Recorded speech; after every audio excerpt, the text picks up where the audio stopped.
Is getting a pet over 60 really a good idea?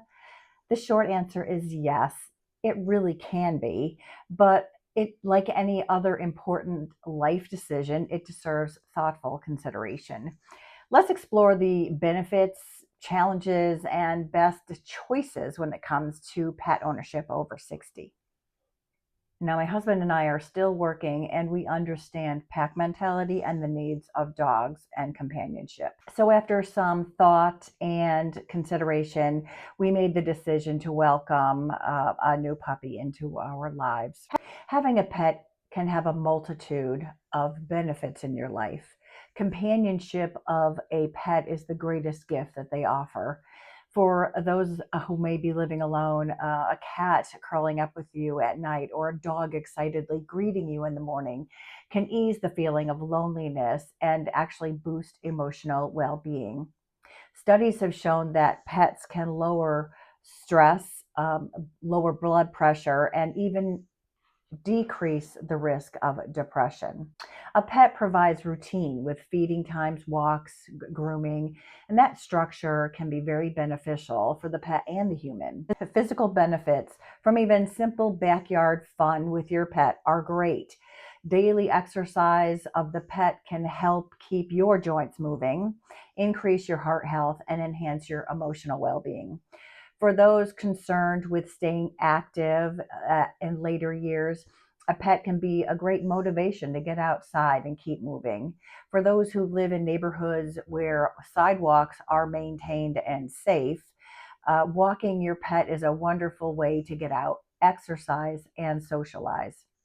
Many communities have dog parks, and with caution can be a wonderful way to exercise your pet and socialize them. So don't underestimate the social perks. Dog owners often find themselves chatting with other dog owners and pet lovers, and that is a great way of enriching your social life. However, pet ownership is not for everyone, and that's okay. A very young pet can be like having a baby in the house again. I know when we got our puppy, he was very young, and I was getting up every 2 to 4 hours with him to take him outside. I am still working and getting up at 5 o'clock, and having that break and my rest was really rough. And by the end of the week, I felt exhausted, and sometimes it took the entire weekend for me to recover. Here are some other important things to consider. Consider your financial situation. I mean, veterinary care, especially in the beginning, can be very pricey.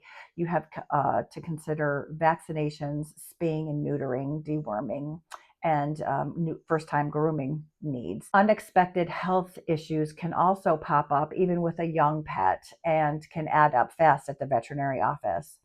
Then there's food, treats, toys, training, and grooming to consider. It's important to think about these ongoing costs before making a commitment. What about your lifestyle and travel habits? If you travel often, you'll need a solid plan for who will care for your pet or pets while you're away if they're not traveling with you. Kenneling costs can get very expensive. Now, we are very lucky and we have a lovely young woman who comes and stays in our home, which also provides not just pet care, but home security. We also camp at RV resorts that often have restrictions about size, breed, and the number of pets that you would bring with you. So, if RV camping is something that you enjoy, that is another thing you need to investigate. One of the most important things you need to consider before getting a pet is your lifestyle. If you want companionship without the need for walks, a cat might be ideal. They're very independent and they are pretty cuddly. Small dogs can be wonderful too. They're very low maintenance or can be low maintenance and are very happy to just cuddle and enjoy even just short walks. Many people find birds, fish, or even rabbits a great companion. These pets require far less physical capabilities while still offering companionship. A young pet may have a very long lifespan, and you will need to be committed to seeing them to their end.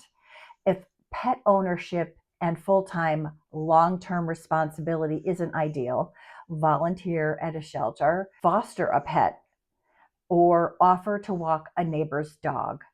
Another very important consideration is who will care for your pet should you become ill, incapacitated, or worse.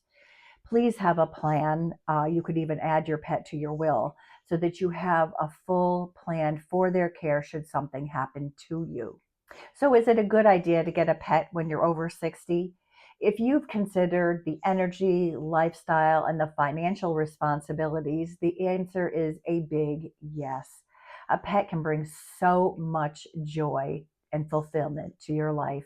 I personally cannot imagine not coming home and seeing the thrill in their wiggling little bodies when I come home. Even if I just go to the store, they act as though I've been gone all day. And that is just so sweet. Just like people, animals thrive on connection, care, and kindness. And for many, great companionship comes with thin fur or feathers. What are your thoughts about getting pets in your senior years? Do you have a plan in place for your existing pets? Chime in below in the comments section. Thank you for watching Chiming In with Ellen, and I'll see you next time.